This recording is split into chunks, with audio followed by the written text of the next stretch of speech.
नमस्कार दोस्तों, मेरा नाम अजय त्रिपाठी है। अब आज से मैं लाल किताब का जो व्याकरण का अध्याय है, लाल किताब में जो व्याकरण है, उसी में लाल किताब का पूरा रहस्य छुपा हुआ है। आज से मैं आपको लाल किताब का व्याकरण पढ़ाना स्टार्ट करूंगा। लाल किताब फरमान नंबर 5।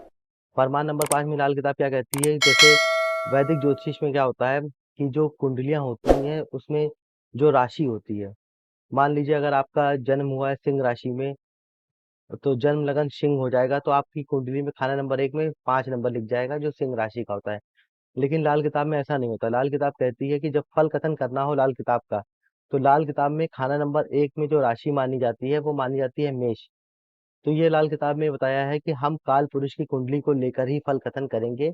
और जो वैदिक ज्योतिषी की जो कुंड राशियां होती हैं, जो 12 खानों में घुमा करती हैं, लाल किताब में ऐसा नहीं है। लाल किताब में राशियों को पक्का स्थान दे रखा है और उंगलियों में भी उसकी पक्की जगह दे रखी है।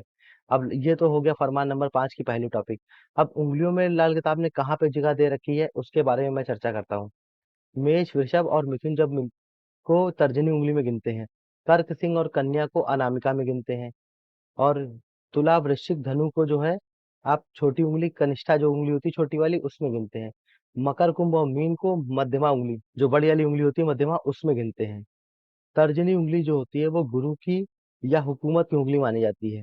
अनामिका उंगली सूर्य की या व्यक्तिगत हिम्मत की मानी जाती है। और कनिष्ठा उंगली बुद्ध की मानी जाती है, या इल्म जो आपका हुनर होता है, इल्म होता है, उसकी कमाई की उंगली मानी जाती है। मध्यमा उंगली को सब उंगलियों के आखिर पर लेते हैं, क्योंकि मध्यमा उंगली उदासी और वैराग्य जो दुनिया से अलग गिनी जाती है, जिसका ताल्लुक गृहस्थ के बाद का होता है। तो ये लाल किताब का फरमान नंबर 5 यहाँ पे पूरा होता है। अब फरमान नंबर 6 की बात करते हैं। फरमान नंबर 6 में देखिए ये बताया है, किस्मत की गांठों से ही ग्रह मंडल बन गया। मतलब कहने का ये है कि अकल ही हर तरफ गांठ लगाती रहती है, और जिससे ये गांठ लगाने वाले कुल ग्रह 9 होते हैं। और ये 12 खानों में घूमने की जाने की ताकत के मालिक होते हैं। अब हर ग्रह अपना भला या बुरा असर अपनी खास खास अवधि में दिया करता है। जैसे गुरु 16 साल में देता है, चंद्र 24 में, सूर्य 22 में। इस तरह से हर ग्रह अपना असर अपनी आधी या चौथाई अवधि में भी दे सकता है। अब इसके बाद लाल किताब ने जो बताया है, वो बताया है मशनूई ग्रह। मशनूई ग्रह लाल किताब ये कहती है, जब दो ग्रह एक साथ मिल जाते हैं, तो वो जैसे सूर्य बुध मिलके बुध आदित्य योग बनाते हैं। पर लाल किताब में ऐसा नहीं होता। लाल किताब में वो एक मजमूई ग्रह बना देते हैं। अब हम आपको एक उदाहरण देने का प्रयास करेंगे कि मसनूई ग्रह किस तरह से कुंडली में काम करते हैं, और मसनूई ग्रह का मतलब क्या होता है, और मसनूई ग्रह का इस्तेमाल क्या है कुंडली में। देख लिए, मान लीजिए किसी व्यक्ति की कुंडली में शुक्र और बुध इकट्ठे बैठ जाते हैं।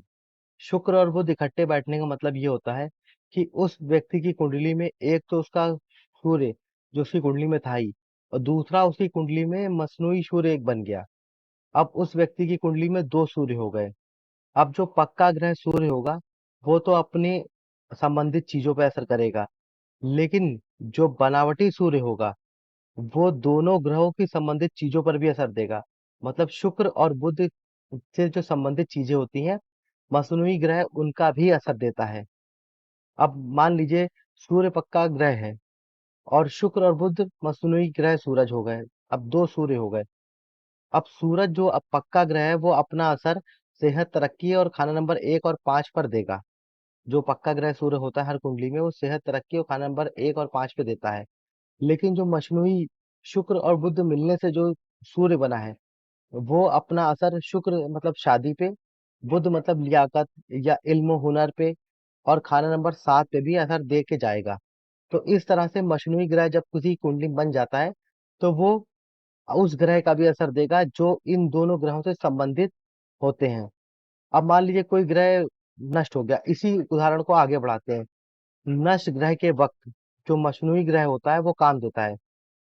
अब मानिए मसलन आप ये समझिए कि सूरज और राहु एक साथ बैठे हों इसी व्यक्ति की कुंडली में, तो सूरज नष्ट होता है, या ये भी कह सकते हैं कि सूरज मंदा होता है।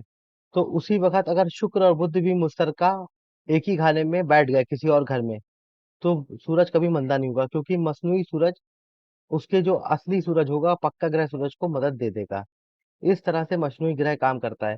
अब आपको मैं एक-एक करके बताऊँगा कि कौन से ग्रह मिलने से कौन-सा मसूनी ग्रह बनता है।